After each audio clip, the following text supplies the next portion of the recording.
আলহামদুলিল্লাহ, অবশেষে আমাদের ঝিনাইদহেতেও ঝুম বৃষ্টি শুরু হয়েছে এবং এই বৃষ্টি এতটাই সুন্দর এবং মনোমুগ্ধকর যা আসলে বলে বোঝানো সম্ভব না।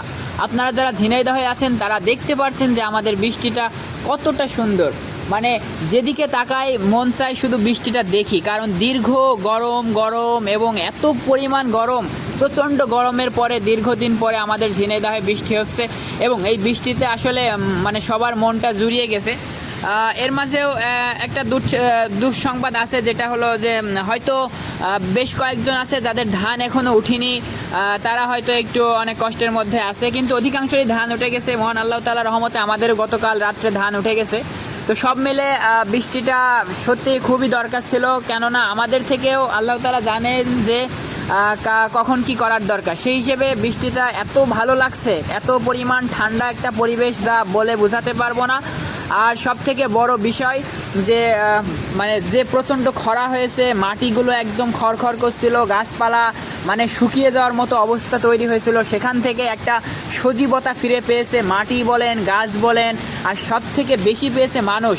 যে মানুষগুলো আজ কিছুদিন ধরে প্রচণ্ড গরমে অসুস্থ হয়ে যাচ্ছিল, প্রচণ্ড গরমে মানে দেখা যাচ্ছে একের পর এক একটা মানুষ অসুস্থ হয়ে যাচ্ছিল, সেখান থেকে আল্লাহর রহমতে এখন সবাই মোটামুটি খুব ভালো একটা অনুভব করছে নিজের মধ্যে। কেননা এই বৃষ্টি এতটাই ঝুম বৃষ্টি হচ্ছে যে বৃষ্টিটা সাধারণত দীর্ঘদিন আমরা শীতকালেও পাইনি, গরমকালে এসেও পাইনি। মানে কতদিন আগে যে আমরা এই ধরনের বৃষ্টি পেয়েছি সেটা আসলে বলে বোঝানো সম্ভব না।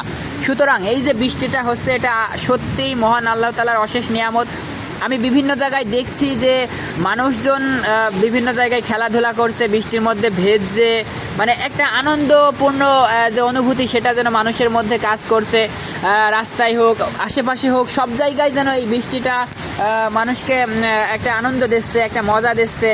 তো গাছপালাগুলো এতটাই সতেজ লাগছে যে সতেজতা আসলে না দেখলে বোঝা যাবে না। আমরা যারা ঝিনাইদহে আছি, গতকাল দেশের অধিকাংশ জায়গায় বৃষ্টি হয়েছে, কিন্তু আমাদের ঝিনাইদহে বৃষ্টি হয়নি। আমাদের ঝিনাইদহেতে আজকে বৃষ্টি নেমেছে এবং এতটাই ঝুম বৃষ্টি যে বৃষ্টির কথা মানে কল্পনার বাইরে, সাথে প্রচণ্ড বজ্রপাত আছে। আর বজ্রপাতে প্রতিদিন মিনিমাম 10 থেকে 15 জন মারা যাচ্ছে। এ থেকে একটা সতর্কবাণী সারা বাংলাদেশে দেওয়া হয়েছে যে বজ্রপাত থেকে অর্থাৎ যখনই বৃষ্টি শুরু হবে তখনই যেন নিরাপদ স্থানে থাকা হয়, এমনটা বলা হয়েছে। আর সবাই যেন আমরা ছোট থেকে বড় মুরব্বি পর্যন্ত আমরা সবাই এমন একটা অনুভূতি মানে আমাদের নিজেদের মধ্যে লাগছে যেটা আসলে কল্পনার বাইরে।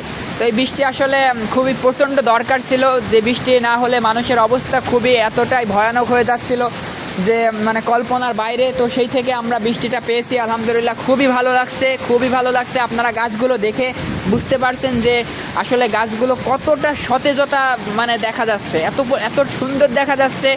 এছাড়াও প্রাকৃতিক পরিবেশটা মানে একদম মলিন হয়ে উঠেছে, মানে সজীবতা ফিরে পেয়েছে সব কিছুর মধ্যে। আর সব থেকে বড় বিষয় হলো যেটা যে মানে ভালো লাগার একটা বিষয়, ভালো লাগার একটা অনুভূতি তৈরি হয়েছে আমাদের সবার মাঝে। আর এই ঠান্ডা পরিবেশ আর আমাদের টিনের বাড়ি, বৃষ্টির মধ্যে আরেকটা কথা আপনাদের না বললেই নয়, যে যাদের টিনের বাড়ি আছে আর এই টিনের বাড়ির মধ্যে টিনের উপরে যখন বৃষ্টি পড়ে আর ওই টিনের ঘরে যখন শুয়ে থাকা হয়, তো এর থেকে বড় ফিলিংস, এর থেকে মজা ওই যে টিনের চালের যে শব্দ, বৃষ্টির যে শব্দটা, মানে এটা আমার মনে হয় না আর কোনো শব্দে, আর কোনো সাউন্ডে কিংবা ওই ধরনের অনুভূতিটা আর অন্য কোনোভাবে পাওয়া যায় না, বৃষ্টির মধ্যে যে শব্দটা।